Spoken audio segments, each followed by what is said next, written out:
और इसी बीच एक बड़ी खबर केरल ब्लास्ट से जुड़ी हुई हम आपको अपडेट दे रहे हैं। गृहमंत्री अमित शाह ने केरल के मुख्यमंत्री से इस हम धमाके पर बात की है।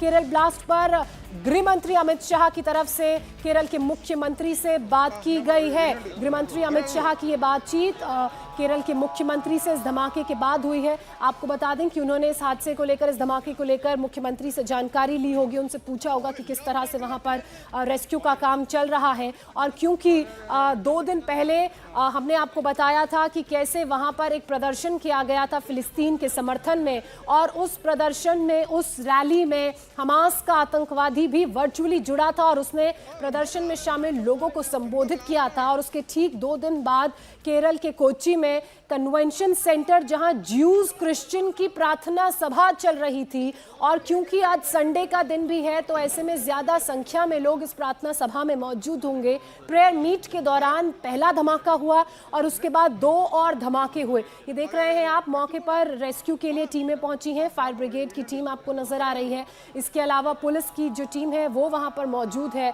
और लोगों को रेस्क्यू करने का काम लगातार जारी है। और जब ये पूरा इलाका, क्योंकि कॉर्डन ऑफ कर दिया गया है, सील किया गया है, ताकि ज़्यादा से ज़्यादा संख्या में और जल्द ही लोगों को रेस्क्यू किया जा सके, उसके बाद इस पूरे मामले की जांच शुरू होगी। बिल्कुल, तो एक के बाद एक 3 धमाके हुए। कन्वेंशन सेंटर में ईसाइयों के वहां पर प्रार्थना सभा चल रही थी और प्रार्थना सभा के दौरान ये एक के बाद एक धमाके हुए। ऐसे में वहां पर 2000 से ज्यादा लोग मौजूद थे। 5 लोग जख्मी भी हो गए हैं, 1 की मौत भी हो गई है। बिल्कुल, इसी बीच बड़ी खबर आपको बता दें, कन्वेंशन सेंटर में ईसाइयों का जो प्रार्थना सभा चल रहा था उस वक्त ये धमाका हुआ। कल इजराइल के समर्थन में यहां पर नारेबाजी भी की गई थी, प्रदर्शन भी हुआ था, और उसके बाद आज ब्लास्ट हुआ है। यहोवा समुदाय, यहूदी परंपरा के यहोवा समुदाय का ये कार्यक्रम था और कल इजराइल के समर्थन में प्रस्ताव पारित किया गया था। आपको बता दें कि हमास लीडर की स्पीच के अगले दिन ही केरल में इस तरह का धमाका तमाम तरह के सवालों को खड़ा करता है। अब ये तस्वीरें आप देख रहे हैं, ये उस कन्वेंशन सेंटर के अंदर की तस्वीरें हैं जहां पर ब्लास्ट हुआ था।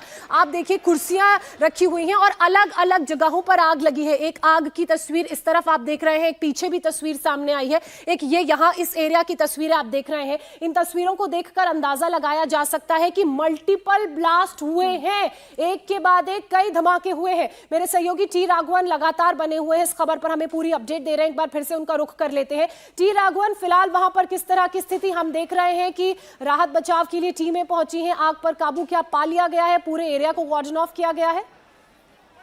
जी बिल्कुल, देखिए, जो लेटेस्ट जानकारी मिल रही है उसके मुताबिक अब ये बिल्कुल स्पष्ट हो गया है कि कन्वेंशन हॉल जो था, वहां जहाँ प्रेयर मीटिंग चल रही थी, उसके बिल्कुल बीच वाले हिस्से में ये ब्लास्ट हुए हैं। आई विटनेसेस ने, मल्टीपल आई विटनेसेस ने ये कंफर्म किया है कि ये ब्लास्ट 1 से ज्यादा थे, 3 जगह ब्लास्ट हुए हैं। ऐसी खबर जो है वो लगभग पुष्ट सी लग रही है। हालांकि पुलिस से अभी आधिकारिक इसमें जानकारी मिलना बाकी है, लेकिन जो जितने भी आई विटनेसेस वहां पर हैं उनका ये कहना है कि 3 धमाके उन्हें सुनाई दिए गए। और टाइमिंग, जैसा आपने बताया, कि ये बहुत महत्वपूर्ण है।